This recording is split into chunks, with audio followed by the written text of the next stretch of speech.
PM Modi ने जो सपने में भी नहीं सोचा होगा, आज हकीकत ने उनको ऐसा डराया है कि राजनीतिक गलियारों में बड़ा हंगामा मचा हुआ है। पीएम मोदी तो अब अपने आवास में ही चैन से बैठ नहीं पा रहे हैं।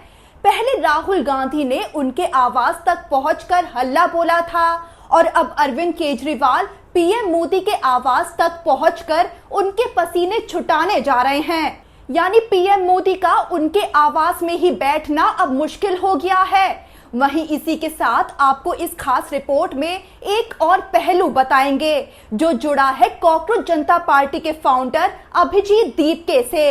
अभिजीत दीपके ने कुछ दिन पहले ही ये दावा किया था कि उन्हें बीजेपी में शामिल न होने पर धमकियां मिल रही हैं। अब अभिजीत दीपके का ये दावा कितना सच्चा है ये तो कह नहीं सकते, लेकिन इतना जरूर है कि अब जब अभिजीत दीपके ने बीजेपी ज्वाइन नहीं की है तो उन पर बड़ी मुसीबत ने दस्तक दे दी है। तो अब तक विपक्ष ही ये आरोप लगाता आ रहा था कि बीजेपी उनके खिलाफ ईडी सीबीआई का गलत इस्तेमाल करती है, विपक्ष को डराकर तोड़ने की कोशिश करती है। लेकिन अब कॉकरोच जनता पार्टी के फाउंडर अभिजीत दीपके पर भी ऐसा एक्शन होने जा रहा है जो बीजेपी की डराने धमकाने वाली पॉलिटिक्स से जुड़ा नजर आ रहा है। चलिए आपको इस खास रिपोर्ट में दोनों पहलू समझाते हैं। पहला कि केजरीवाल कैसे पीएम मोदी के आवास तक हल्ला बोलने जा रहे हैं और दूसरा कि कॉकरोच जनता पार्टी के प्रमुख अभिजीत दीपके से मोदी सरकार क्या इतना डर गई है कि उन्हें दबाने के लिए बड़े हथकंडे अपनाए जा रहे हैं। सबसे पहले केजरीवाल के पीएम आवास वाले ऐलान की बात कर लेते हैं। दरअसल केजरीवाल का कहना है कि एथनॉल मिश्रित पेट्रोल से वाहन मालिकों को आर्थिक नुकसान हो रहा है और इसी मुद्दे पर मोदी सरकार के खिलाफ विरोध जाहिर करने के लिए केजरीवाल ने धमाकेदार ऐलान कर डाला। केजरीवाल के मुताबिक इस E20 पेट्रोल वाले मुद्दे पर 4 अगस्त को लगभग 100 लोगों का एक प्रतिनिधि मंडल पीएम मोदी के आवास तक मार्च करेगा। अब आपको ये याद ही होगा कि कुछ दिन पहले राहुल गांधी ने पीएम मोदी के आवास को घेर लिया था। बदहाल शिक्षा व्यवस्था और पेपर लीक के खिलाफ राहुल गांधी पीएम मोदी के आवास तक पहुंच गए थे, जहां वो प्रियंका गांधी, अखिलेश यादव और बाकी कांग्रेस नेताओं के साथ धरने पर बैठ गए थे।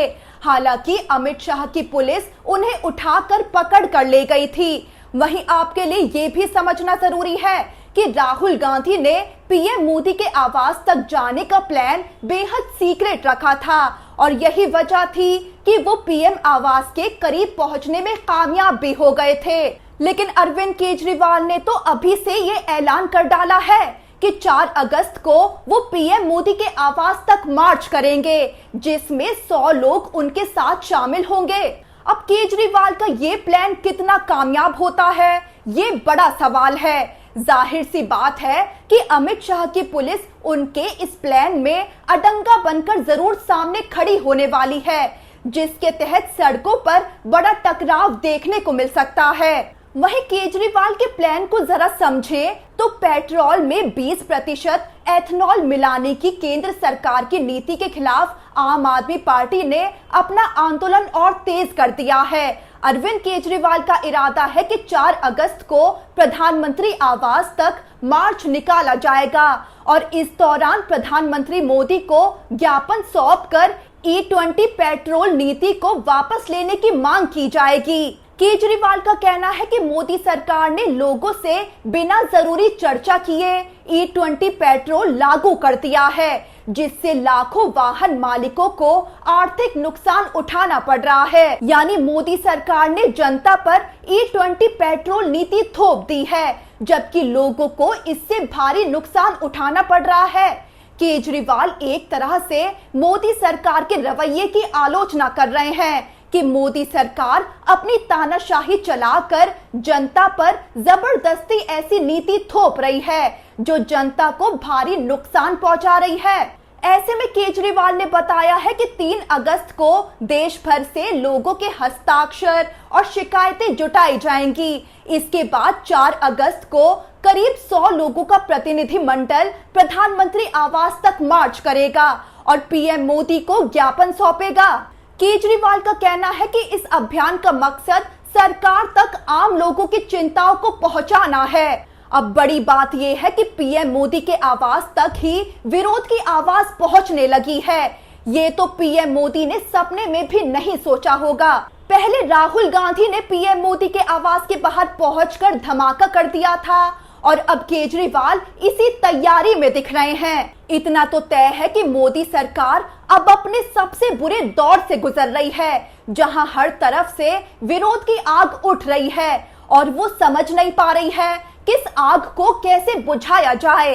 अब चलिए आते हैं कहानी के दूसरे धमाकेदार पहलू पर, जो जुड़ा है कॉकरोच जनता पार्टी के फाउंडर अभिजीत दीपके से।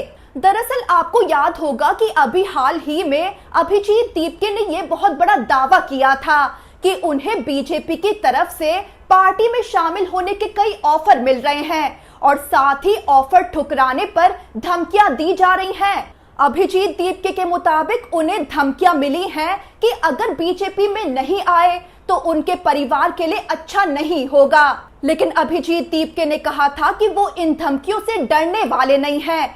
लेकिन अब अभिजीत दीपके पर मुसीबत ने ऐसी दस्तक दे दी है कि लोग इस मुसीबत को इसी कथित धमकी से जोड़ रहे हैं। दरअसल गुजरात के एक आरटीआई एक्टिविस्ट अमित तिवारी ने महाराष्ट्र सरकार, चुनाव आयोग और सीबीआईसी को शिकायत भेजकर अभिजीत दीपके को फंसाने की कोशिश की है। उनका कहना है कि अगर अभिजीत दीपके के पिता भगवान राव दीपके एक सरकारी कर्मचारी के रूप में 60 से 65,000 रुपए मासिक वेतन पाते थे, तो उन्होंने अपने बेटे यानी अभिजीत दीपके की अमेरिका में पढ़ाई का खर्च कैसे उठाया है। गुजरात के आरटीआई एक्टिविस्ट ने महाराष्ट्र सरकार से मांग की है कि अभिजीत दीपके के पिता भगवान राव दीपके की आय और संपत्ति की जांच कराई जाए।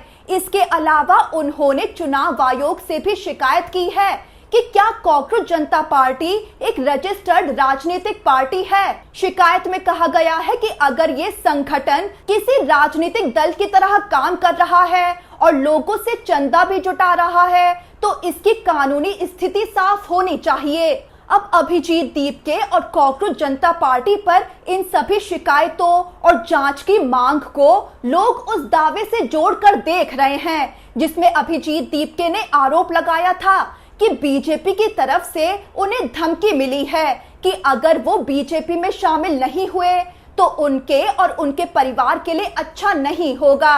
यानी अभिजीत दीपके अगर बीजेपी में शामिल नहीं हुए तो वो और उनका परिवार बड़ी मुसीबत में फंस जाएंगे। अब मुसीबत भी ऐसी ही खड़ी हो गई है। अभिजीत दीपके के पिता की इनकम की जांच करने वाली शिकायत दर्ज हो चुकी है और इसी के साथ कॉकरोच जनता पार्टी के फंड्स की भी जांच की शिकायत दर्ज हो गई है।